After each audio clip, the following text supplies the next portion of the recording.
Okay, so singing bowl. I am sending not just healing to you, I am sending a prayer, a gift, an intention that you receive whatever you need from this workshop or this presentation tonight, that you understand it in a meaningful way, and that you know how to use it in ways that you will help you to be of service to others and or yourself. And others also includes animals, the earth, the human race at large.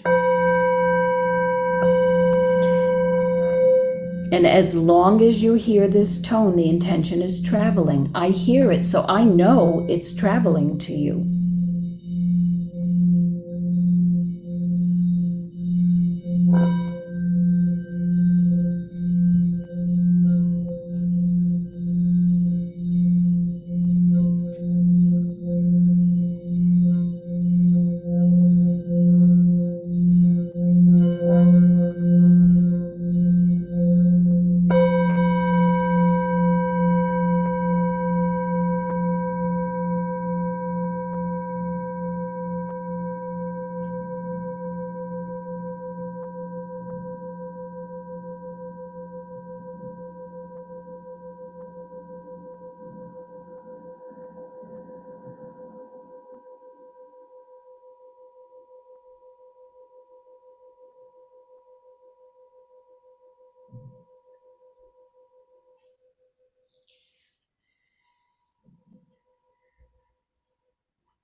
And it's still resonating, so I don't want to stop it. I want it to keep going. Now, this happens to be tuned to the heart. You don't need to have one that's tuned to the heart. You can have any one you wish. This one I like because it's small and I can travel with it. It's been literally all over the world with me. So you may strike it. Not everyone sings. Sing. This is singing versus striking. This one only works with the wooden side and not the felted side or the suede side.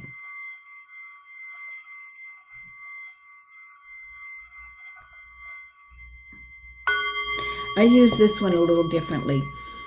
When I set an intention, and it's not always for healing, it's just an intention,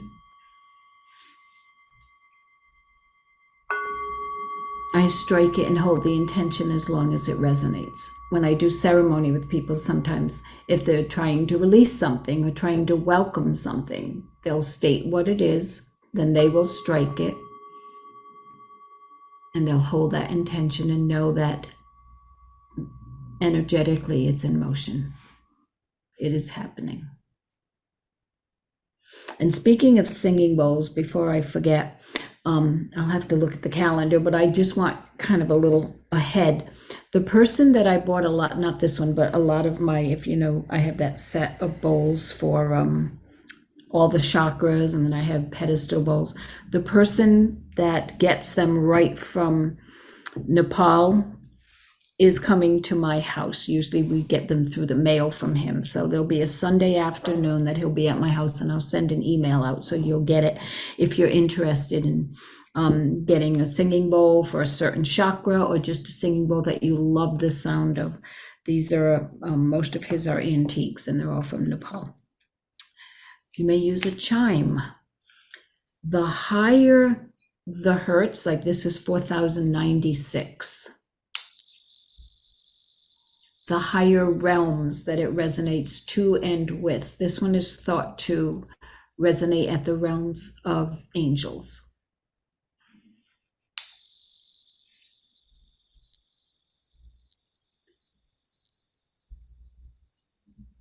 Now, nothing is changing in the room around me, but I don't know if you notice that I keep seeing a brightening, and I don't know if anybody else has noticed it. It looks like it gets brighter, and then it just like for a second, but there isn't anything like that happening here. So I like to think that perhaps there are some guests that are, and there's not cars going by at that moment. Just something that I like to think of. Maybe, maybe not. Here's another crystal that's a double terminated crystal. It was, and it's not a Herkimer. A Herkimer would be smaller and not so long and skinny, but it would also be crystal clear, much, much, much more clear. They call it water clear. This is a quartz, but it's double terminated. It doesn't have the positive end and the negative end. I use this to balance energy.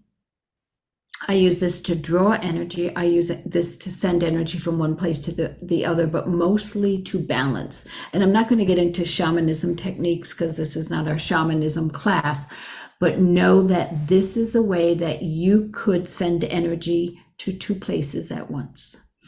Both hips, both shoulders, both ovaries, both ears, both eyes. So that's called a double terminated quartz. I'm looking around to make sure I'm not missing anything.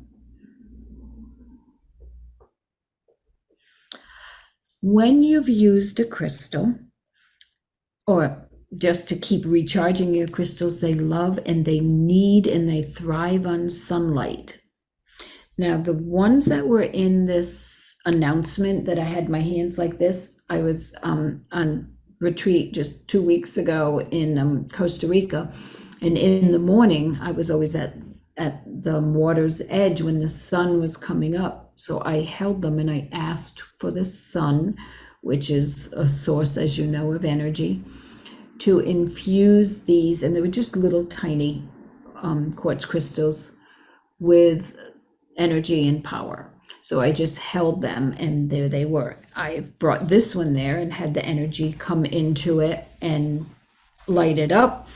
And I think you might have seen this one that I had the energy come through. And it wasn't, oh, this is pretty, this will make a nice picture. It was with the desire and the understanding that it gets recharged, that it was getting charged in the sunlight, because sun is the, a universal power source. Moonstone gets charged in moonlight, and just as the moon is becoming full, I was taught. Some people say, nope, when the moon is full, whatever feels right to you. Now here's another quartz, a quartz heart. Now this is quartz, and let me see in the light if this is lapis sodalite. It looks like sodalite, but I was told that it's lapis, so I'm going to go with the artist told me that. And this is rainbow moonstone. So this will embody lapis, balances the first 5 chakras. This is a different kind of quartz that I use for etheric surgery. This is rainbow moonstone, is wonderful for female energies, anything to do with reproduction, especially female reproduction, but also for men and women for creativity, creative energy. This would be used with great care and great training, but I want to introduce you to it. And again, this is very fragile, so when I travel with it, I make sure that it's in a foam, zippered, padded, can't move anywhere. I would use this to cut into the energy field, not on the person, but to cut into the energy field to release gunk, congestion. I might use it, and I don't want to demonstrate this because I don't feel it would be appropriate to demonstrate it at an introductory class. Opening the chakras to prepare a person to leave, to transition into spirit. I would use this with great care and great caution, but just know that there are some crystals, and you can see it really does look like it's intended for not cord cutting. Those of you that have done cord cutting training with me, it's not for cord cutting, but for etheric surgery, for actually pinpoint, like a scalpel. If you were to do that, if you were to have been trained or taught, and it doesn't mean on the physical planes, because our teachers are working with us in our sleep, during our meditation. Sometimes we have visions and experiences. Just trust and embrace what they're teaching you. It does not have to be, I'm just checking my clock here. Okay, we're good. It does not have to be, well, yeah, I went to this person's school and I have a certificate. No, it doesn't have to be that. Could it be that? Of course it could, because there's someone who has a lot of wisdom and training and is sharing it in an organized way. But yours might come from just sort of within, in a sense of knowingness. That's why ethics are really important, that you not say, I need it to go in this way, because you could actually do harm to someone if you direct energy in a way that's not right for them. But if you offer it as a gift for them to use however they wish. But if you were doing an extraction, which again is a shamanic thing, so I'm not going to get too much into that. Maybe we'll do a class on shamanic healing. You would then have to make sure you know how to close up the energy field, and that you know what to do with this matter, this energy that you've removed. Okay, so it really is a little different than just doing this and just taking energy off. This is appropriate for anybody to do. Someone's just agitated, okay? You've got kids, you've got teenagers, you've got middle schoolers, they're agitated. You can just smooth the energy field. Just smooth it. You're not removing anything, you're just kind of that gristly, kind of little prickly stuff. You're just smoothing it out from top to bottom. And do it for yourself from time to time.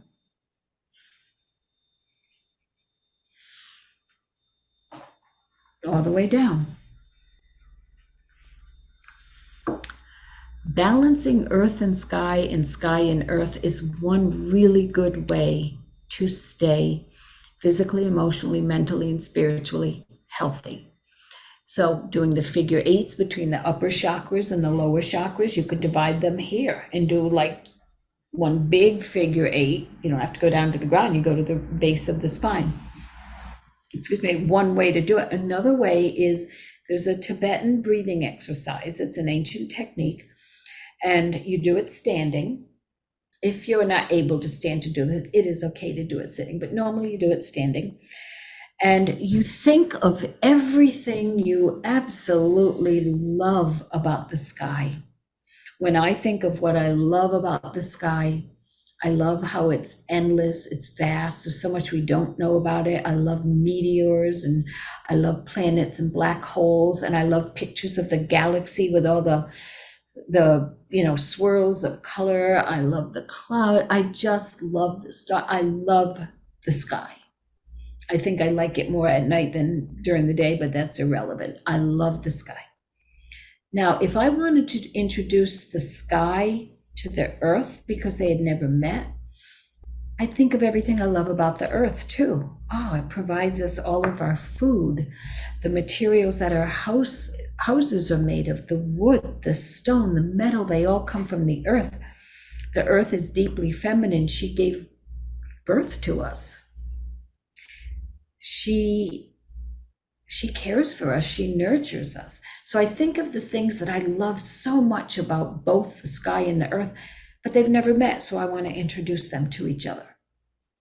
So you would stand and you would collect, and I'll show you what I'm doing. Way up high, I'm collecting everything that I love about the sky. I'm collecting it, gathering it, inhaling it through the top of my head to my heart, and then when I start going downward, I start exhaling. This is a shamanic technique, and I said this isn't a shamanism class, but this is really special, and you could do it every day. When I get to my heart, I start exhaling and going downward through my body until I get through the base of my spine, and I offer it to the earth with this sound. And then I reach to the earth and I collect all the energy that I love about the earth. I inhale it up through the base of my spine. When I get to my heart, I turn it over and start exhaling and go out through the top of my head, and I offer it as a gift to the sky.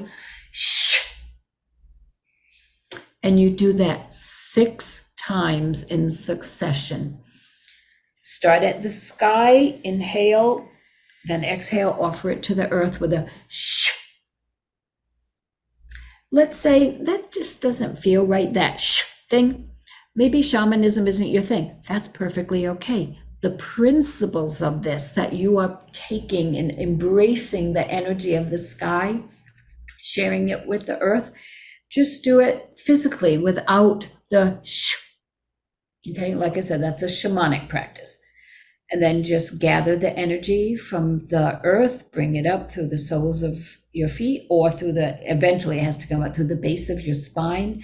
Turn it over when it gets to your heart, exhale. 6 times is believed to keep you healthy and balanced. We all know people that are way too grounded. We all know people that are way too flighty. So this is a great way to work with both earth and sky. Sky is masculine, earth is feminine. So that's another little thing that you could do every day. And it takes less time to do it than it took me to describe it. Literally, just. Can I ask a question? Oh, please do. So when you say 6 times, would that be start at the sky, go to the earth, start at the earth, go to the sky? Would that be considered one? Yes, good question. Okay, gotcha. A whole thing, Gotcha. Okay. A whole exchange. Now, you can do it without the physical part of it. Go into a meditative state and visualize. Visualization's not faking it. It's setting your intentions a different way and manifesting it a different way. Okay, so this might not be right for everybody, and that's okay. But what it's based on could have some value and meaning to you. So you could say, I'm just going to visualize the energy coming into my heart and then flowing down as a gift to the earth. I'm going to visualize the gift coming up from the sky, coming to my heart where I can honor it, and then going up the top of my head to the sky. The heart piece is pretty important because that's really where our desire, our desire to be of service to others resides, at the heart.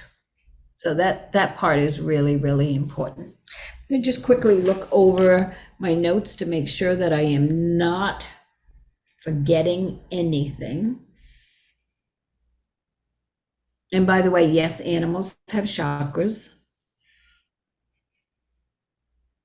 And they're in the exact places you would think they are. Like something as large as a horse, their areas of chakras are bigger. Like this is still their crown. This is still their throat. Their heart is much bigger than just the heart. It embodies even where the shoulders are.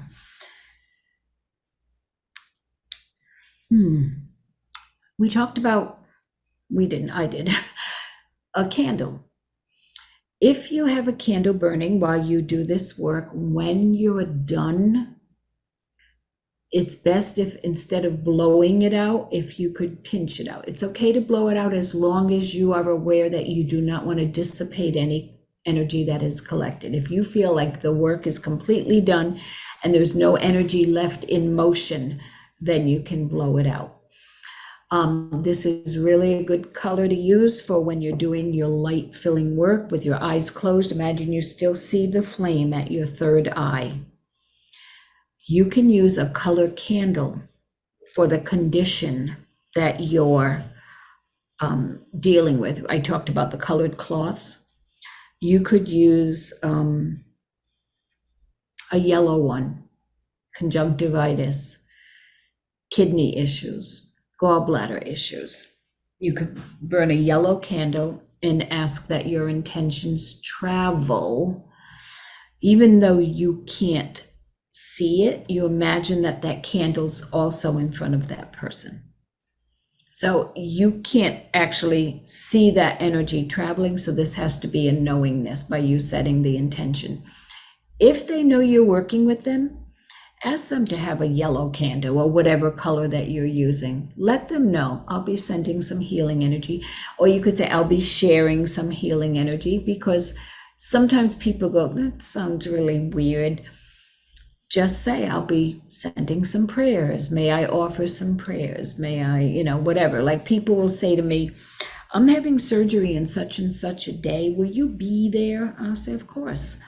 And they'll tell me where they're going to be and what time, and I will set my intention well in advance. If I'm physically free at that moment, I will focus on them and sending healing energy and visualize universal love and light coming into the surgeon and all the assistants, and that it's actually God's love and light, universal love and light coming through the hands of the surgeon and the nurses and the anesthesiologists and everyone else. I visualize, and I work with the person in advance. Sometimes I have them visualize sky and earth meeting in the center of the operating room, and I call it a sacred temple, meeting there, spreading out in all directions, filling everything, all the molecules, cells, atoms, and spaces of everything in there, every piece of equipment, every piece of furniture, every tile in the floor, everything. The more you can create oneness and alignment, the greater the chances of everything going beautifully well. It's only when there's separation, constriction, something that has been cut off, pinched, constricted, blocked, that's when we have problems. I don't know if you hear my dog snoring over there. She's laying on the couch. I don't know if you can see her from there, and she's snoring. She's had a long day, and that's my husband. You can wave, Chris. He's had a long day because he did the driving. Okay. Any other questions? I'm tossing a lot of stuff at you because I want this to be like a salad bar, like an organic salad bar. Everything's great. You might not like everything, but something you might go, oh my gosh, I love that so much. I'm going to get extra helpings. And if it's color, you're going to look into color a lot more. You're going to work with color a lot more. If it's just the whole concept of channeling, allowing energy to flow through you, that could be it. If you love the sound thing, there's and I am going to be doing a sound healing, a sound bath soon too. It's been a few years since I've actually offered a full sound bath, so I think it's time. I'm going to get a lot of things in motion. Almost forgot to mention this. Talk about intention. My dear friend, Gail Searing, who we go over 30 years back, she knitted this. It's green, the color of healing, and it's just a little tiny thing. She put a prayer in every stitch. Intentionally put a prayer in every stitch she knit. I keep my little bowl here on top of it. She makes prayer shawls where she'll have a gathering and everybody will put prayers in it. She would sit in a library or on a park bench, and if somebody came and said, what are you doing? Could I see that? Whether it was a child, a man, a woman, an adult, didn't matter. She'd explain it and say, would you like to do it? I don't know how to do it. I'll show you. And they would put a stitch in with their prayer in it. I mean, that is remarkable to me as far as intention setting. I don't know how long I've had this thing, but she was shocked when she came to visit me, and there it was. I mean, it's because she had even forgotten she did it. And I have one of the shawls that she made. Sometimes I'll take that out. Doesn't have to be anything special or fancy. Intention. If you like sewing, every stitch could hold the prayer. A prayer of love. Doesn't have to always be for healing. It could just be love. Love lets someone know that they matter, that they're not alone, that they have importance. By importance, I don't mean in a pompous way, but they have value. And if you can do it, like maybe your thing would be, I love that idea of the prayer shawls or the prayer blankets. Sometimes you call them blankets. You could get a group of people together. It only takes one person that knows how to knit or crochet. The others could just literally, I'll hold the thing and you wrap the yarn around, or you hold the needle or the hook Put your love and light into it, and your intention that whoever this blanket comes into contact with will receive the blessings of love or healing or balance or whatever they need, prosperity. It is okay to ask for prosperity. That is not materialistic, and it's not selfish. Think of how much easier life would be and how much more you would have to offer others if you weren't worried. The insurance bill is due. I don't know what I'm going to do. I don't have that money. How helpful can you be to people when you're stressed and worried about that? So they could hold the hook and you could wrap the yarn if you're the one that knows how to knit or crochet. It's that easy. Quilting, each person make a little bit, put a prayer into each one. Do not underestimate the power of prayer, because prayer is intention. It doesn't have to be formal prayer like the Lord's Prayer or how you learned in certain church or temple or whatever. No, a prayer is an intention. Your prayer could be that everyone know peace, or every living thing know peace, or no ease, or no shelter, or no nourishment, whatever it is, no health. That's a prayer. So I'm trying to show you ways that you'll know that there's something very simple you can do that can have great meaning and value to people. And if you say, I have had a tough day today, I had to let somebody go from the office today, the traffic was so bad, I saw people really being unkind to each other, I witnessed an act of violence or somebody insulting. It's been a tough day. Release it. How? Any of these ways we talked about. Okay, I am going to take all this stress, and because you know what, there's not a one of us that's perfect. And if anybody says they are, I'm going to say you're faking it, or you're lying, or whatever, because none of us are. And we know that. We know that. But let's say we can have perfect days or near perfect days. But let's say there's been so much crud that has happened today. Ask your crystal to take it from you. Ask your sphere. Ask a cloth. Better if it's something natural. It could be a stick. It could be a leaf. As long as you know you're not doing harm to it. Like you're not going to do it to a plant, because yes, you could kill the plant with that energy. Stones and crystals can handle it, and they love doing it. They're honored to do it. I've had such a rough day. Please take from me anything that is not for my highest and greatest good, anything that is keeping me from being in balance, anything that would prevent me from being of service to others. Visualize that it's there, and then what do you do with it? Go bring it out. Sit it on the earth. I have a waterfall where I am. I bring it out and I go, and I offer it to the water. Then I put it out in the sun to recharge. You could clean it with a feather. You could clean it in water. You could clean it in the earth or the air. You could have the wind blow it on it. It doesn't matter. It's your intention and you do it with gratitude. Thank you for taking this from me. And then what are you going to do? Fill with light, because now you have some spaces.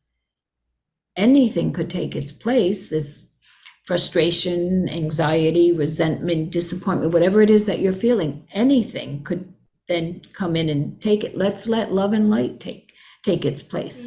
Thank you for joining me. Thank you for being patient with the people walking around the floor upstairs and the dog barking and snoring and my corny jokes, but it was really fun to work with you. So thank you.